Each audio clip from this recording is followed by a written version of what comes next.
FM Business, intégral placement, idée de fond.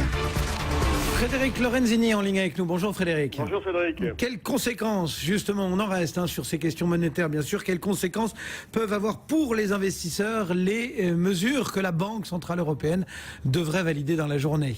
Alors, il va falloir regarder le détail des mesures qui vont être annoncées et analyser au cas par cas. Une grande inconnue, c'est est-ce qu'on va racheter de la dette souveraine? Les analystes sont de plus en plus nombreux à dire que vraisemblablement ça va être ça le grand tournant. Le grand tournant, c'est qu'on va enfin acheter de la dette souveraine. Ça va avoir un impact globalement sur le monde obligataire, ça va tirer les rendements à la baisse. Pourquoi? Parce qu'on va assister à un renchérissement du papier. Donc à court terme, les fonds obligataires risquent de se valoriser. Ça, c'est à court terme, mais attention au retournement. Concrètement, ça veut dire quoi? Concrètement, c'est très clair. Vous prenez l'OAT, donc une dette d'État française qui sert du 5,75% avec une échéance à 2032. Je crois qu'on en a déjà parlé à l'antenne. Elle coûte en nominal 1 000 €. Aujourd'hui, elle se négocie à 170% de sa valeur. Donc 1 700 €. Okay, et donc du coup, le rendement de cette OAT, il est retombé à 1,26 sur de la dette à 18 ans.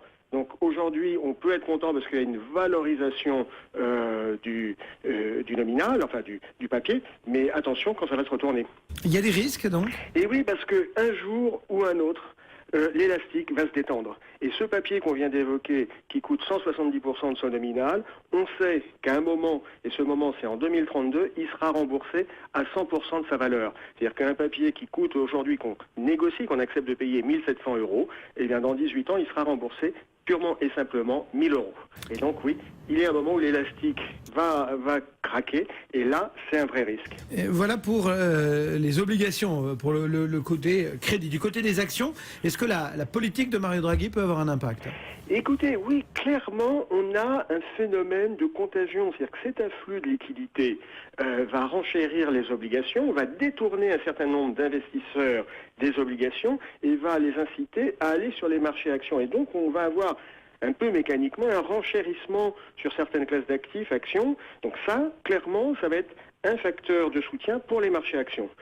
Et oui, pas nécessairement que les marchés actions de la zone euro. La vraie question qui se cache derrière toutes ces préoccupations qu'on brasse depuis maintenant quelques heures, c'est celle de l'efficacité. Est-ce que ces mesures dites non conventionnelles, poussées à l'extrême avec le quantitative easing, est-ce qu'elles sont efficaces? Alors ça, c'est la grande question. Tout à l'heure, Jean-François Filiatre disait bon, on y verra plus clair dans 5 ans. Donc ça veut dire qu'on navigue à vue. On navigue à vue parce qu'on va sur des initiatives non conventionnelles, et on va sur des territoires qu'on n'avait pas l'habitude d'explorer. On n'est pas du tout sûr que ce soit suffisant. Alors est-ce que ça va avoir un impact fort sur la macroéconomie? C'est pas très clair.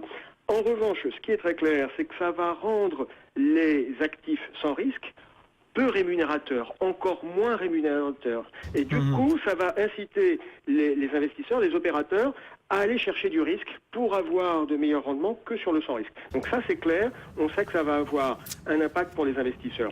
Sur la macroéconomie, je crois que c'est objectivement beaucoup plus nuancé, beaucoup plus subtil. Merci beaucoup Frédéric Lorenzini depuis